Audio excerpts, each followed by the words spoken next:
이 경제 논리 가운데 가장 중요한 게 뭔가요? 이 수요와 공급이죠. 공급하는 사람이 있으면은 이거를 사는 사람이 있습니다. 사는 사람이 있으니까 공급하는 사람이 존재하죠. 소매상에 가서 여러분들이 여러 가지 생활 필수품들을 구매하곤 하죠. 그러면 여러분은 소매상에 가서 사는 입장이고 소매상인들은 파는 자의 입장이죠. 그러면 소비자인 우리는 항상 사기만 할까? 소매상인들인 그들은 항상 팔기만 할까? 그렇지 않습니다. 소매상들은 또다시 도매상에게 가서 자기네들이 팔아야 할 물건들을 또다시 가서 사요. 그럼 도매상들은 소매상들에게 물건을 다시 팝니다. 자, 그럼 소매상을 기준으로 봤을 때 소매상은 파는 자이기도 하면서 사는 자이기도 해요. 자, 그럼 도매상이 있죠. 도매상은 소매상을 대상으로 물건을 팔고요. 총판에 가서는 물건을 사와야 합니다. 그렇죠. 마찬가지예요. 총판이 있습니다. 제일 위에 총판이 있어요. 총판은 도매상에게 물건을 파는 입장이죠.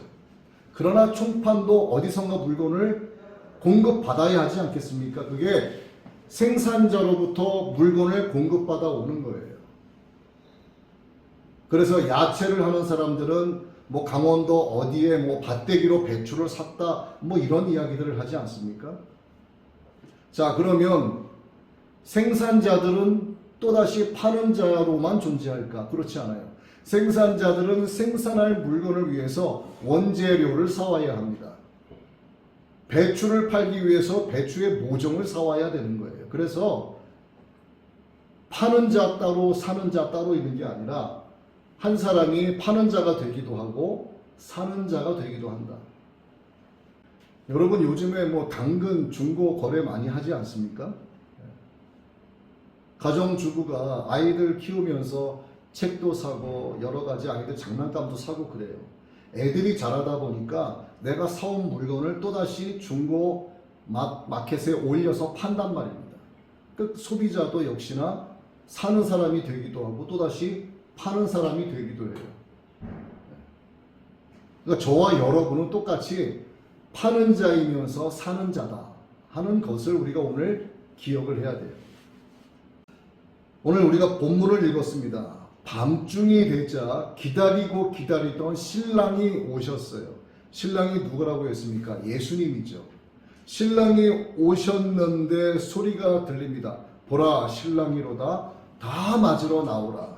그랬더니 10명의 처녀가 꾸벅꾸벅 졸고 있다가 깊이 잠들어 있다가 다 깨서 신랑 되신 예수님을 맞으러 나가는 장면이에요. 그런데 신랑이 밤중에 오셨어요. 자, 신랑 되신 예수님이 밤중에 오셨다는 뜻이 무엇일까? 도둑같이 임한다는 겁니다. 예수님께서 이 땅에 오시는데 도둑같이 임하는 거예요. 내가 속히 오리라 말씀은 하셨는데 몇 월 며칠 몇 시에 낮 12시 반쯤 되면 내가 이러한 모양으로 이렇게 소리내고 올 게가 아니라 내가 속히 오리라. 그러나 그때와 시는 아버지만 아시느니라. 나도 모른다 말씀하셨어요. 여러분 예수님께서 이 땅에 초림하셨을 때 복음을 갖고 빛이 되셔서 생명이 되셔서 오셨을 때는 예수님께서 이 땅에 오신다는 소식이 미리 세상에 전해졌습니다. 예수님께서 이 땅에 오신다는 소식이 수천 년 전부터 구약 성경에서 계속 예고가 되어 있었어요. 그래서 결국 예수님이 오셨어요. 자, 신랑 되신 예수님께서 이제 심판주로 재림하실 때는 언제 오신다 하는 것이 없습니다. 하지만 언제 오실 때쯤이 되면 세상에 이러한 징조가 나타날 것이다 하는 것을 말씀을 해주셨습니다. 밤에 오신다는 것, 아무도 모르게 다 잠들어 있는 그때 예수님께서 오신다는 것을 우리에게 말씀하시는 거죠. 자, 여기서 10명의 처녀가 있습니다. 10명의 처녀는 신부로 칭함받는 자들이에요. 신부는 신랑을 기다립니다. 그런데 이 10명의 처녀 가운데 5명은 미련한 자, 5명은 슬기로운 자, 이렇게 구분을 해놨어요. 미련한 자는 등을 들고 있는데 밤중에 신랑이 왔으니까 등에 불을 켜야 됩니다. 호롱불에 기름이 떨어졌어요. 기름이 떨어져서 불이 꺼져가려고 그래요. 슬기로운 자들은 기름이 가득 차 있고 여유분의 그릇에 기름을 또 가지고 있어. 그랬더니 기름이 없는 그 미련한 처녀들이 기름 있는 슬기로운 자들에게 기름 좀 나누어 달라, 이렇게 이야기하는 거예요. 그랬더니 하는 이야기가 매몰차게 아주 냉정하게, 너희들 나누어주면 우리 쓸 것도 없어. 그러니 너는 기름 파는 자에게 가서 사는 게 낫다, 이렇게 이야기하는 게 오늘의 본문 말씀입니다. 오늘 이 말씀을 보면은요, 우리가 뭘 할 수 있는가? 게으른 사람의 습성이 무엇인지를 알 수가 있어요. 여러분 자신은 나는 부지런한 사람이야 라고 생각하실지 모르지만 누구나 다 게으름의 습성을 가지고 있습니다. 저 역시나 마찬가지예요. 뭐가 있습니까? 좀 나중에 하지 뭐. 늘 그래 왔는데 뭐. 뭐가 이변이 있겠어?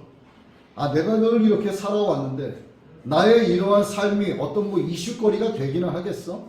그냥 이대로, 그냥 살던 대로 이렇게 쭉 살아가면 아무 문제 없어. 좀 더 자자, 조금만 더 졸자, 이렇게 살아가는 거예요. 게으른 사람의 습성이 오늘 본문 말씀에 나타나 있습니다. 호롱불에 기름이 떨어져 가고 있어요. 불은 붙여서 타고 있습니다. 심지어는 새카맣게 변해서 그을음이 생기기 시작을 했어요. 자다가 실눈을 떠서 보니까 기름이 점점점 줄어들기 시작은 해. 조금만 더 졸고 자다가 일어나서 기름 채워넣지 뭐, 이렇게 되는 겁니다. 이 10명의 처녀 가운데 5명만 이러는 것이 아니라 저와 여러분이 그렇게 살아가고 있는 거예요, 지금. 이렇게 뒤로 미루고 이렇게 늘 살아오던 대로 살지 뭐 하다 보면 나도 모르게 큰 일이 벌어지게 되는 거죠. 나도 모르게 사건, 사고가 생겨나기 시작을 합니다. 자, 더더군다나 여러분, 예수님 믿으며 사는 것이 얼마나 힘들고 어려운가. 예수님 믿으면서 살아가는 것이 얼마나 고되고 어려운가. 여러분들 그렇게 생각하지 않으세요? 먼 곳에 예배드리러 온다는 거 정말 쉽지 않습니다. 나는 그저 뜨겁지는 않아도 그냥 꾸준한 신앙으로 예수님 믿으면 되겠지 뭐. 내가 비록 기름은 가득 채워놓지 않아도 이 등 호롱불에 불만 꺼뜨리지 않으면 되는 거 아니겠어? 이렇게 살아가는 거예요. 교회 나기도 힘들어합니다. 몸이 지칩니다. 그냥 편하게 신앙생활을 하고 싶어 해요. 이게 뭡니까? 이게 오늘 여러분들이 읽은 본문 말씀에 나와 있는 기름이 떨어져 가는 현상입니다. 제가 뒤에 가서 다시 깊이 말씀을 드리겠지만 이 기름이 바로 성령의 충만함을 가리키는 거예요. 자, 살면서 차일피일 미루는 것들 있습니다. 반드시 해야 할 거지만은 귀찮아서 안 하는 것들이 있어요. 여러분, 내 몸 상태가 조금 좋지 않아요. 내가 남들보다 평균적으로 조금 덜 건강해요. 그런데 자문을 받아보니까 내가 하루에 조금씩이라도 걷기 유산소 운동을 하면 몸이 좀 나아진대. 차가운 음식, 차가운 음료, 차가운 커피 마시지 않고 따뜻한 물을 좀 마시고 날씨가 조금 덥더라도 내 몸을 조금 따뜻하게 관리를 하고 우리가 일상에서 늘 편하게 할 수 있는 것들, 그거 하면 당신 몸은 좋아집니다 라고 이야기해요. 당신 하루에 딱 1시간만 유산소 운동하시면 몸이 좋아져요. 그런데 우리가 그 얘기 들으면 어떻게 합니까? 그런 얘기 하도 많이 들어가지고 귀찮은 거예요. 이젠 그런 이야기조차 식상해진 겁니다. 오늘까지만 쉬고 내일 하지. 내일 되면은 이번 주까지만 쉬고 다음 주부터 한번 해봐야지. 이를 악물고 결단을 하다가 다음 주 되면 갑자기 급한 일이 생겨서 유산소 운동이고 뭐고 아무것도 안 해요. 이번 주부터 한번 성경 읽어보지 뭐. 안 읽어요. 이번 주부터, 아니 오늘부터 내가 5분씩만 기도해 보지. 안 해요. 왜? 늘 그래 왔기 때문에 이게 몸이 따라가질 않는 겁니다. 오늘 본문의 말씀대로 그렇게 여러분들이 예수님을 믿는 신앙생활을 이런 식으로 하게 되면 여러분들은 역시나 예수님은 믿습니다라고 고백은 하고 있지만 성령으로 충만하지 않기 때문에 그냥 미련한 자들이에요. 여러분, 미련한 자들의 결과가 어떻습니까? 나는 너를 모른다예요. 신랑 대신 예수님이 한밤중에 갑자기 오셔가지고 나는 너를 모른다 말씀하시는 거예요. 일평생 동안 나는 예수님 믿어요. 일평생 동안 나는 기독교인입니다라고 떠들고 다니는데 마지막에 가서 예수님이 넌 누구냐라고 말씀하시면 여러분 어떻게 하실 거예요? 그래도 제가 종교란에 기독교라고 체크하지 않았습니까? 가끔 가다가 매번은 아니더라도 밥 먹을 때 기도하며 밥은 먹지 않았습니까? 왜 주님은 나를 모른다고 하시는 거예요? 나 예수님 믿는다고 고백했잖아요. 여러분, 예수님이 이 땅에 오셔서 세상 만민들에게 복음을 주셨어요. 복음이 곧 예수님이시죠. 생명을 주셨습니다. 예수님이 곧 빛이죠. 빛을 비춰주셨어요. 그런데 그게 전부가 아니라는 거예요.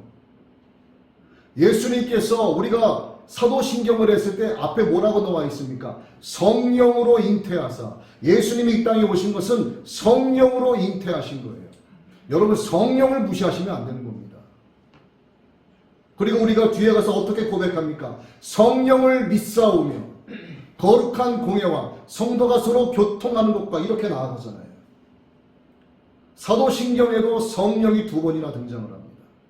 예수님은 성령으로 잉태하셨어요. 그런데 성령을 무시한다? 나 예수님 믿으면 끝이다?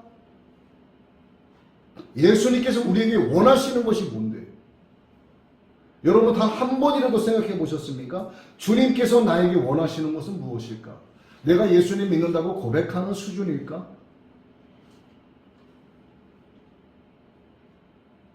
주일 되면 비록 먼 길이라도 힘들지만 날씨 정말 덥지만 그래도 몇 번 갈아타고 멀리 있는 나의 예배당 찾아가는 것 주님이 여기까지는 원하실까? 여기까지만 원하실까? 그렇지 않아요, 여러분. 하나님은 공의의 하나님이십니다. 그것은 그렇게 생각하는 것은 나의 의를 높이는 것밖에 안 되는 거예요. 정말 하나님을 사랑하고 예수님을 내 마음에 깊이 품고 있는 사람들은 늘 성령으로 충만하기 위하여 기도합니다. 성령으로 충만하면 거리가 문제가 되지 않고 성령으로 충만하면 장소와 때가 문제가 되지 않는 거예요. 예수님께서 우리에게 원하시는 것이 무엇인가를 생각을 해보세요. 우리의 성공을 원하십니까? 내가 재물을 잔뜩 쌓아놓는 것을 예수님이 원하실까요? 예수님은 그런 걸 원하시는 게 아니에요. 네가 나를 꼭 닮아서 네가 온전한 자리에 이르기를 원한다고 말씀하시는 거예요. 나는 네가 나를 닮기를 원한다고 말씀하시는 거예요. 나를 닮는 게 뭐냐? 신랑 대신 예수님의 나를 닮는 게 뭐냐는 거예요. 신랑 대신 예수님과 가장 가까이 있는 게 뭡니까? 신부예요, 신부. 여러분이 계시지만은 저와 가장 가까이 있는 사람이 누구예요? 자녀들일까요? 부모님일까요? 안 그래요. 제 아내가 저랑 가장 밀접한 사람입니다. 신랑과 신부 사이가 가장 가까워요. 그래서 예수님은 신부를 기다리는 거예요. 신부들은 신랑을 기다려야만 하는 거예요. 예수님께서 우리에게 원하시는 것은 신부를 기다리는 거예요. 신부. 여러분, 신부는요, 오늘 본문 말씀에 근거해서 말씀을 드릴 때 신랑 맞을 등불을 들고 있어야 합니다. 신랑이 낮에 올지 밤에 올지 아무도 모르기 때문에 신랑 대신 예수님이 혹 도적같이 밤에 올 수도 있기 때문에 항상 기름이 꽉꽉 채워져 있고 여유분의 기름까지 가지고 있는 이 등에 불이 항상 밝게 빛나고 있어야 됩니다. 보라 신랑이로다. 천사들의 나팔 소리와 외침이 있을 때 신랑이 오셨다 뛰어나가서 등에 불을 환하게 밝히면서 신랑을 맞이하는 그런 신부를 예수님이 기다리고 원하신다는 겁니다. 여러분, 등에 불이 밝혀지려면 뭐가 있어야 돼요? 기름이 있어야 됩니다. 기름. 기름이 없는 등은 허울뿐인 등이에요.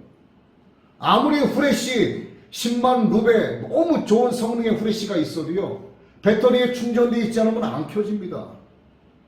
전기와 연결되어 있지 않으면 켜지지가 않는 거예요. 아무리 고풍스럽고 멋지고 럭셔리한 등을 들고 있으면 뭐하냐 이겁니다. 기름이 없는데. 예수님은 우리에게 진리의 말씀을 주셨어요. 진리의 말씀이 우리를 구원에 이르게 하는 복음입니다. 자, 진리의 말씀은 우리를 구원에 이르게 하는 복음이에요. 자, 여기서 여러분 잘 들어보세요. 구원에 이르다 제가 표현했습니다.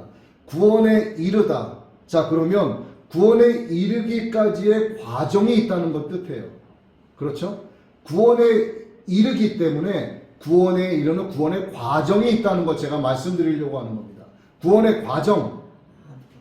성경에서는 구원에 이르기까지의 이 구원의 과정을 뭐라고 말씀하냐 하면 협착하고 좁은 길이라고 표현합니다. 구원의 과정은 우리가 가기에는 너무나 협착하고 좁은 길이에요. 협착하고 좁은 길의 원어에 어떤 의미가 들어가 있냐 하면 어둡고 컴컴하다, 거칠다, 험하다, 이 뜻을 갖고 있어요. 넓고 탄탄한 대로 세상의 등불이, 세상의 불이, 만몬의 불이 환하게 켜져 있는 대로를 가게 되면 얼마나 편해요.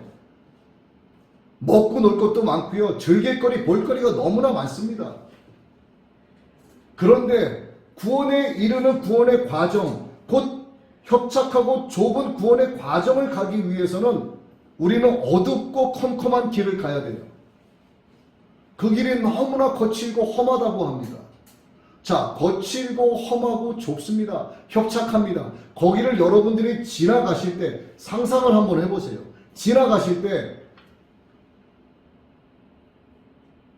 가뜩이나 힘든데 그 어두운 길에 불빛마저 없으면 갈 수 있겠어요? 거기 지나갈 수가 없어요.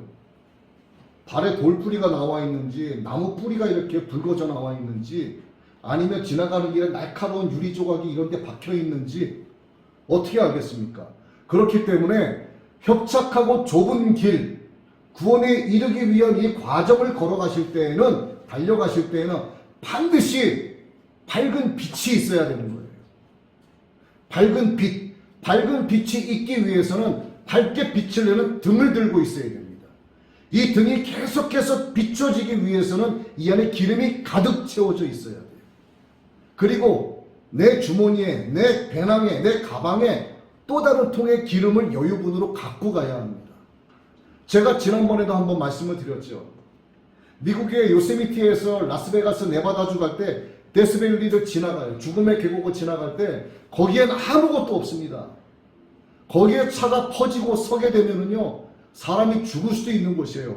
거기는 구조대가 오더라도요, 정말 시간이 오래 걸리는 곳입니다. 그렇기 때문에 통이 있다면 기름을 넉넉하게 준비하고, 마실 거리를 준비하고, 먹을 거리를 차 안에 조금 이렇게 쌓아둔 다음에 거기를 지나가는 것이 안전하다고 말씀을 드렸어요. 마찬가지예요. 인간들이 사는 세상에 이 데스밸리 죽음의 계곡을 지나갈 때도 그러한데, 구원에 이르기까지 아버지 하나님이 계시는 킹덤 오브 갓, 하나님의 왕국에 이르기까지 그 구원의 험난한 길을 가는 과정 가운데, 그 어둡고 컴컴한 길을 가는데 비춰지는 등이 없다? 등은 들고 있는데 기름이 없다? 아무 소용없는 거예요. 여러분들이 백날 천날 이 기름, 이 등을 들고 있어도 예수님은 나는 너를 모른다라고 말씀하시는 거예요. 아무 소용없는 겁니다. 말로만 예수 믿으면 뭐하고, 말로만 교인이면 뭐하고, 말로만 권사, 장로, 목사면 뭐하냐 이거예요. 말로만. 그에게서 예수님의 빛이 나타나질 않는데, 그를 통해서 빛이신 하나님의 말씀이 비춰지질 않고 있는데 그게 무슨 소용이 있냐 그 얘기죠. 성경은 이렇게 말씀합니다. 주의 말씀은 내 발의 등이요 내 길의 빛이니이다. 자, 성경 하나님의 말씀은 곧 예수님이에요. 예수님은 곧 성령님이세요. 그래서 삼위일체 하나님이다 이렇게 이야기합니다. 제가 조금 전에 뭐 말씀드렸죠? 시편에 있는 말씀. 주의 말씀은 내 발의 등이요 내 길의 빛이니이다. 내가 협착하고 좁은 길을 지나서 구원에 이르기까지 하나님의 말씀, 예수님의 말씀, 진리의 말씀, 생명의 말씀이 없으면 갈 수 없는 거예요.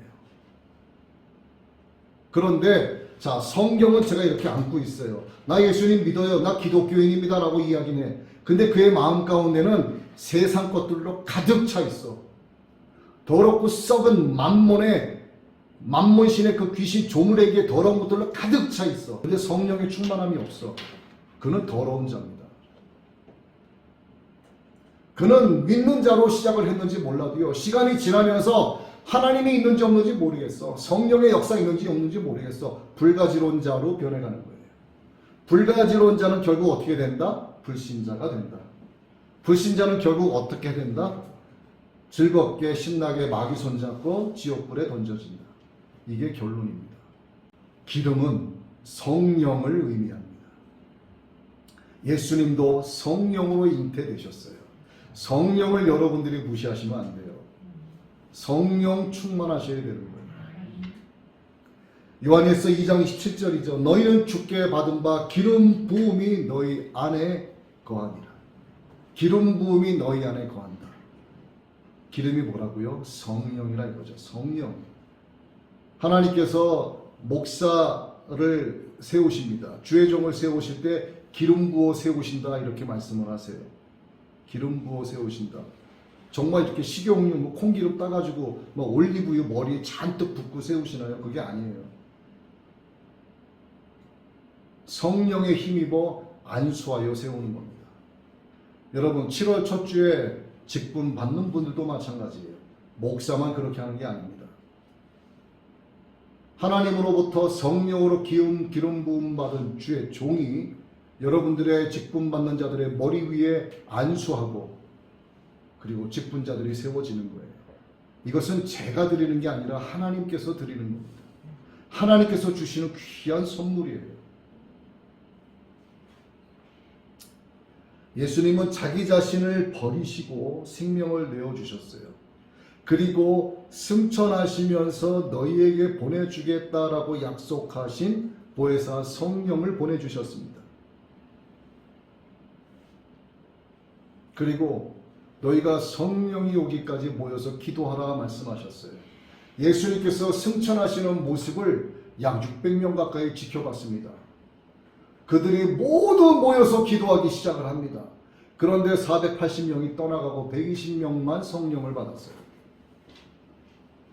자, 모여있는 600명이 성령의 충만을 위하여 예수님의 그 지령을 받아서 기도하기 시작을 합니다. 그들이 뭘까요? 오늘 본문 말씀에 열처녀예요. 그런데 480명이 떠나가고 120명만 남았어요. 결국 그들은 성령의 기름 부음을 받고 성령으로 충만해졌습니다. 그래서 도망다니던 그들이 변하기 시작을 하죠.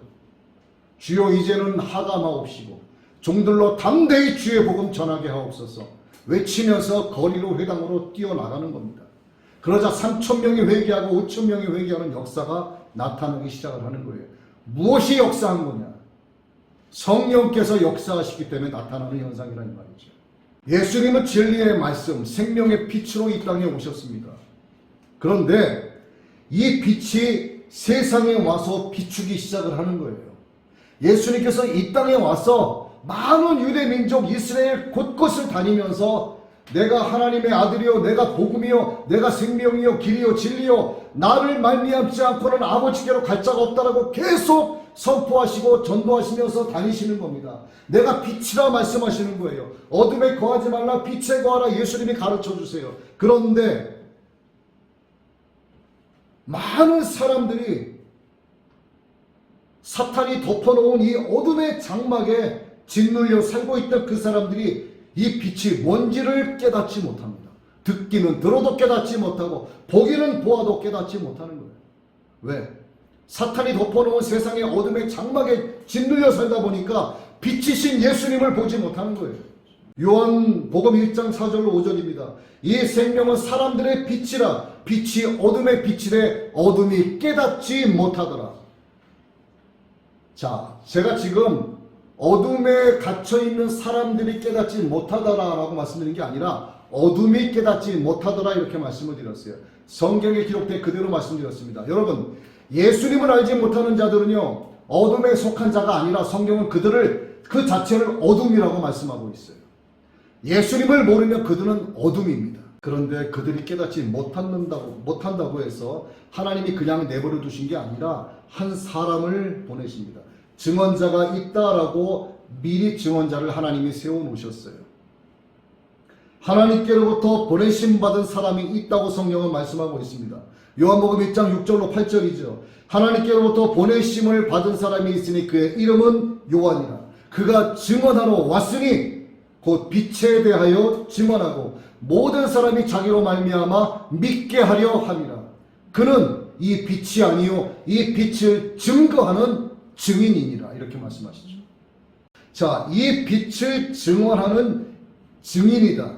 증거하는 자다. 이렇게 성경이 기록하고 있는 것이 도대체 무엇인가? 이게 오늘 본문 말씀의 핵심입니다.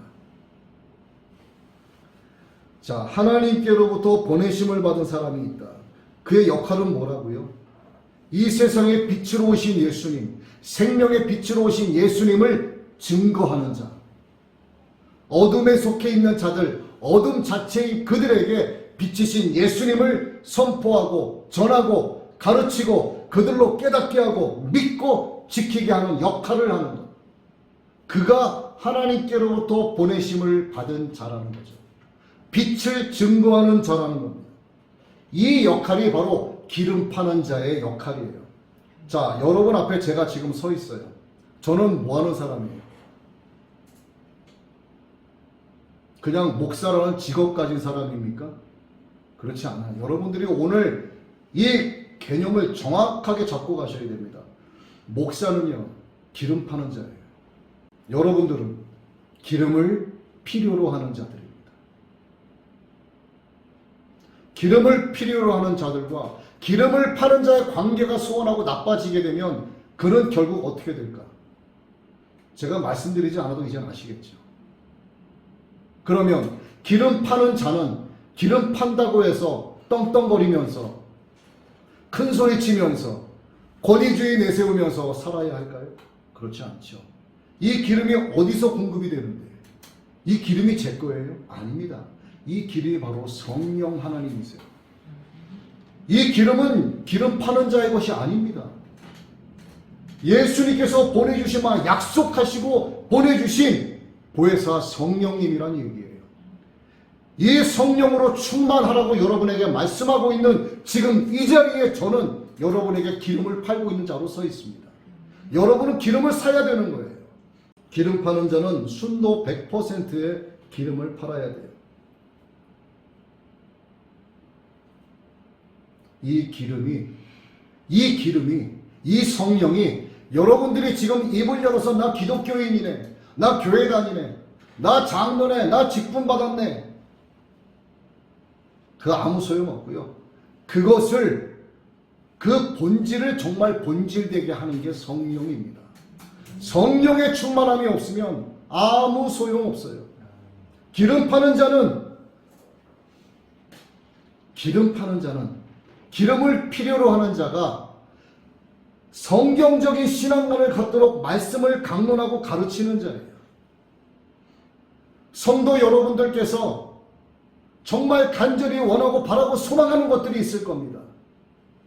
내 믿음이 더욱더 굳건해지기 위해서, 내 영과 혼과 육의 문제가 해결되기 위해서, 하나님과 더욱더 가까이 나아가기 위해서 간절히 바라고 기도하는 것들을 기름 파는 자가 함께 공유하면서 여러분들을 위해서 기도해 주는 자가 기름 파는 자예요. 여러분들이 복음의 길을 걸어가려고 할 때 올바른 방향을 가르쳐주고 제시해주고 복음으로 권면해주는 자가 기름 파는 자입니다. 기름 파는 자가 얼마나 중요한지 여러분들이 정확한 개념을 잡고 계셔야 되는 거예요. 그런데 기름 파는 자가 변질된 기름을 팔아요. 기름에 물을 섞어서 팔아요. 기름은 안 팔고 엉뚱한 것을 팔아요. 그건 기름 파는 자로서의 사명을 제대로 감당하지 못하는 겁니다. 요한계시록에서는 그렇게 기름 파는 자를 뭐라고 말씀하시냐면 너의 촛대를 옮기리라 말씀하시는 거예요. 여러분들이 직분을 받으셨어요. 그분이 하나님으로부터 받은 이 직분을 제대로 사명을 감당하지 못하면 하나님은 말씀하고 계세요. 너의 촛대를 다른 곳으로 옮기다 말씀하시는 겁니다. 기름 파는 자는 항상 나와 가까이 해야 하는 거예요. 기름이 필요한 자는 기름 파는 자와 항상 가까이 해야 합니다. 누구 안에서? 예수 그리스도 안에서. 누구 안에서? 성령 하나님 안에서. 누구 안에서? 창조주 하나님 안에서. 삼위일체 하나님 안에서 기름이 필요한 자와 기름 파는 자는 밀접한 관계를 갖고 가야 합니다. 예수님은 우리에게 생명이신 자기 자신 우리에게 보내주셨어요. 그리고 세상과 짝하면서 더러워진 나를 자기의 목숨을 담보로 내주셨는데 하나님의 그 두려움의 심판에서 우리를 건지시기 위해서 예수님께서 친히 진리가 생명이 되어서 이 땅에 나타나셨습니다. 예수님이 말씀이시고 말씀은 곧 우리가 거칠고 험하고 어둡고 캄캄한 좁고 협착한 길을 걸어가는 등이라고 말씀하셨어요. 그리고 보혜사 성령 기름까지도 보내주셨어요. 그뿐만이 아닙니다. 여기서 끝난 게 아니에요. 하나님께서 하나님의 택한 자들을 부르시고 택하시고 기름 부어 주의 종으로 삼으셔서 이 세상에서 기름 파는 자들을 세우신 겁니다. 이것을 아는 것이 영의 힘이고 이것을 깨닫는 것이 영원한 복이에요.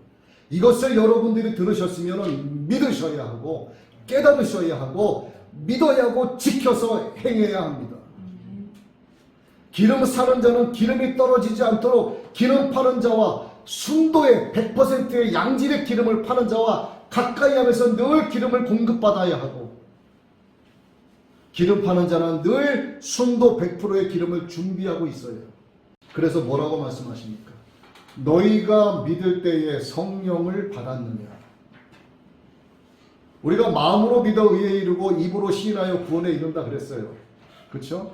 그러면 예수님을 입으로 시인하면 구원에 이르는 거 아닙니까? 뭔 성령 또 이상한 엉뚱한 얘기하고 앉아있어요가 아니라 너희가 믿을 때에 성령을 받았느냐 말씀하시는 거예요. 왜? 예수님께서 성령으로 잉태되셨습니다. 믿는다면 성령으로 충만해야 해요. 너희가 믿을 때 성령을 받았느냐? 구하는 자에게 성령을 주시지 않겠느냐? 그리고 나서 또 말씀합니다. 오직 성령의 충만을 받으라. 오늘 본문 말씀으로 적용하면 뭘까요? 너의 등에 기름을 가득가득 채워라. 떨어지지 않게 해라. 그래야만 언제 오실지 모를 예수님을 슬기로운 신부의 무리에 들어와서 맞이할 수 있고 영접할 수 있게 된다. 여러분, 구원을 이루어간다. 구원을 이루어간다. 자, 기름을 파는 자에게 가서 기름을 사는 것은 구원을 이루어가는 것을 얘기해요. 구원을 이루어갈 때 어떻게 이루어가냐? 성경은 뭐라고 기록하고 있냐면 두려움과 떨림으로 구원을 이루어간다고 말씀하고 있습니다. 여러분, 구원을 이루어가는 것 그 자체가 쉬운 게 아니에요. 구원을 이루어가는 과정을 제가 조금 전에 말씀을 드렸죠. 협착하고 좁다, 어둡고 컴컴하다, 거칠다, 험하다, 두려운 겁니다. 이 협착하고 좁은 길을 지나가기가 두려운 거예요. 구원의 과정은 두려움과 떨림으로 늘 하나님의 말씀의 등을 들고 내가 성령으로 충만해서 내 자체가 하나님의 등이 되어가지고 내 안에 계신 예수님의 생명을 성령으로 충만한 상태에서 나를 통해서 예수님을 빛나게 해야 되는 거예요. 나를 통해서 하나님의 영광이 드러나게 해야 되는 겁니다. 나를 통해서 그 생명의 빛이 빛나도록 이 구원의 과정을 걸어갈 때 협착하고 좁은 길이라 할지라도 구원에 이르게 되는 아름다운 열매를 얻을 수 있게 된다는 얘기죠. 그런데 여기서 여러분들이 놓치지 말아야 할 것이 있어요. 제가 맨 앞에 서두에서 그런 말씀을 드렸습니다. 도매상은 소비자에게 파는 자지만 도매상에게 가서는 물건을 사와야 돼요. 사는 자가 됩니다. 마찬가지예요. 여러분들이 이 자리에 앉아서 기름 파는 자로, 기름 사는 자로 앉아 있습니다. 성령의 충만함을 입으라고 말씀을 듣고 있어요. 그러면 여러분은 그걸로 끝일까? 아닙니다. 복음이 필요한 자들에게 가서 복음을 전하셔야 되는 거예요. 하나님의 말씀을 필요로 하는 자들에게 가서 예수를 믿으라고 전파하셔야 되는 겁니다. 성령으로 충만해야 된다고, 그러기 위해서 늘 기도해야 된다고 여러분도 가서 전해야 되는 거예요. 그러면 저는 뭡니까? 하나님으로부터, 주님으로부터 성령의 기름 부음을 받고 성령을 늘 공급받아요. 저는 아내로부터 성령의 기름을 공급받기도 합니다. 아내가 가끔 저에게 해주는 이야기를 통해서 제가 은혜 받고 믿음의 도전을 받기도 해요. 그래서 제가 때로는 아내에게 나의 선생님이라고도 표현합니다. 제가 너무 고마워해요. 또는 여러분들이 나의 선생님이 될 수도 있어요. 여러분들이 저에게 기름을 공급해주는 자들이 될 수도 있습니다. 저는 여러분들이 그러한 자들이 되길 바라는 거예요. 하지만 오늘 여러분들이 기름 사기 위한 자로 여기에 앉아 계셨다면 여러분들은 또 다른 곳에 가셔가지고 기름 파는 자로 서서 예수님을 증거하고 성령의 충만을 위하여 늘 깨어 기도하라고 선포할 수 있는 자들이 되어야 한다는 거죠. 기름 파는 자, 기름 사는 자가 따로 있는 게 아닙니다. 나는 기름 파는 자예요. 동시에 기름을 필요로 하는 자예요. 저는 기름만 팝니까? 저도 신랑 되신 예수님 오실 때 가득 채운 기름에 불이 활활 타도록 도랑불 들고 신랑 되신 주님 맞으러 나가야 될 거 아니에요. 저도 역시나 기름이 필요한 자란 얘기예요. 세상 사람들은 저마다 신분을 다 갖고 있습니다. 뭐 고귀한 신분도 있고요. 뭐 권세가 있는 신분도 있어요. 우리가 보기에 뭐 하찮은 신분도 있어요.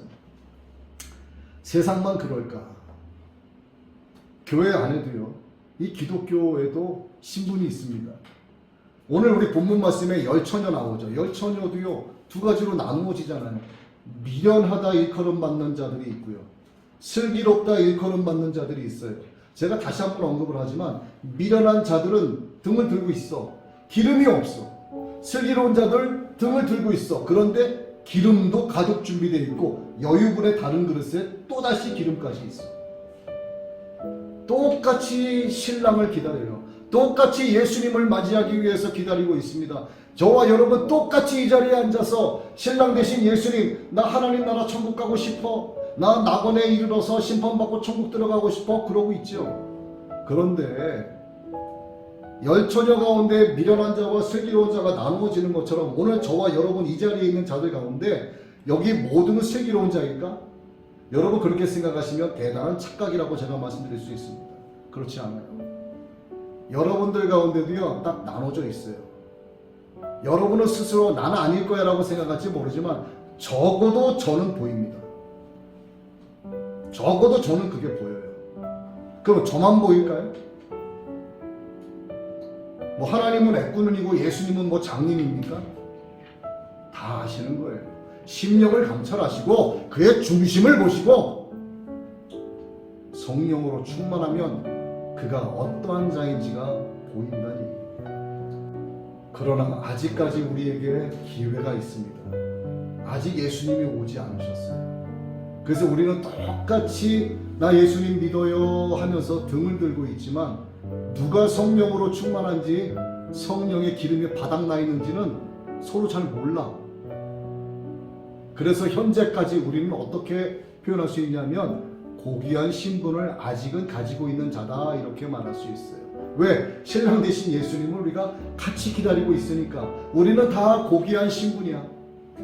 얼마나 행복해요. 그런데 아직은 신부가 아니라는 사실 여러분 다 아시죠? 여러분은 예수님께서 우리를 위하여 십자가에 못 박혀 죽으심으로 흘리신 그 물과 피, 그 예수님의 보혈로 죄 씻음 받고 그 피로 언약을 한 예수님과 나와는 지금 약혼자 사이예요. 약혼자. 신부 아닙니다. 여러분 착각하지 마세요. 기름의 등을 완전하게 준비하고 늘 불 밝히고. 여러분, 불 밝힌다.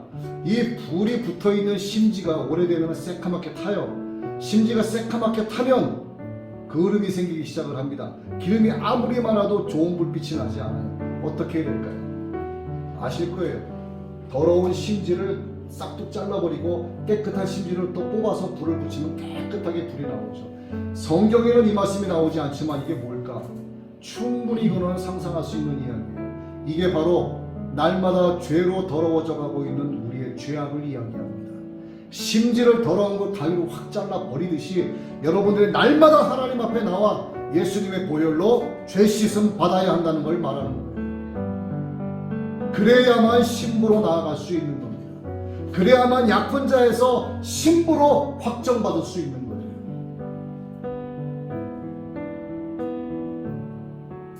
여러분은 지금 천국의 시민권을 받은 자로 생각하세요? 아닙니다.